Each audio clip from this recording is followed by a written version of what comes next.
Hi అందరికీ ఈరోజైతే నేను బ్రేక్ఫాస్ట్లోకి గుంత పొంగనాలు చేశాను. ఈ గుంత పొంగనాల ప్యాన్ అయితే నేను ఇండస్ వ్యాలీలో తీసుకున్నాను. పర్లేదు, బాగానే ఉంది, వాడుకోవచ్చు. రోజు ఇడ్లీ దోశ ఉప్మా తిని బోర్ కొట్టేసింది. అందుకోసమని గుంత పొంగనాల ప్యాన్ అయితే బయటికి తీశాను. మా పిల్లలకైతే చాలా ఇష్టం. బజ్జీలు ఉంటాయి కదా, బజ్జీల ప్లేస్లో ఇవి పెడితే పిల్లలకి మంచిది. బజ్జీలు బోండాలు అంత హెల్దీ కాదు కదా, వడ మార్నింగ్ టైంలో రీయూజ్డ్ ఆయిల్తో చేస్తారు కదా బయట. మనం చేసుకున్నా సరే మైదాపిండి అలా చేసుకోవాలి ఎక్కువ ఆయిల్తో.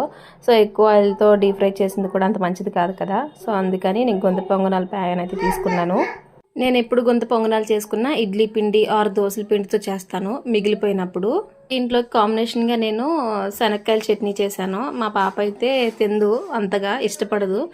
తన కోసం అయితే పెరుగుతో కాంబినేషన్ తింటుంది. ఏ టిఫిన్ అయినా సరే పెరుగుతో ఇచ్చేసాను దానికి. మేమైతే చట్నీ చేసుకున్నాము. టేస్ట్ అయితే చాలా బాగా వచ్చింది. పైన కొత్తిమీర క్యారెట్ వేసుకుంటే బాగుంటుంది. ఆనియన్స్ కూడా వేసుకుంటే బాగుంటుంది. మా పిల్లలు ఆనియన్స్ వేసుకుంటే పెద్ద పాప తిందు, చిన్న పాప తింటుంది. అందుకోసమని తన కోసం సింపుల్గా క్యారెట్ వేసి అలా చేశాను. కొంచెం నెయ్యి వేసి ఇక్కడ చూపిస్తున్నాను కదా, చాలా క్రిస్పీగా వచ్చాయి అవి కూడా. ఇంతకీ మీ బ్రేక్ఫాస్ట్ ఏంటో కామెంట్ సెక్షన్లో కామెంట్ చేయండి. రేపటి వీడియోలో మళ్ళీ కలుద్దాం. Tata, bye bye, have a nice day.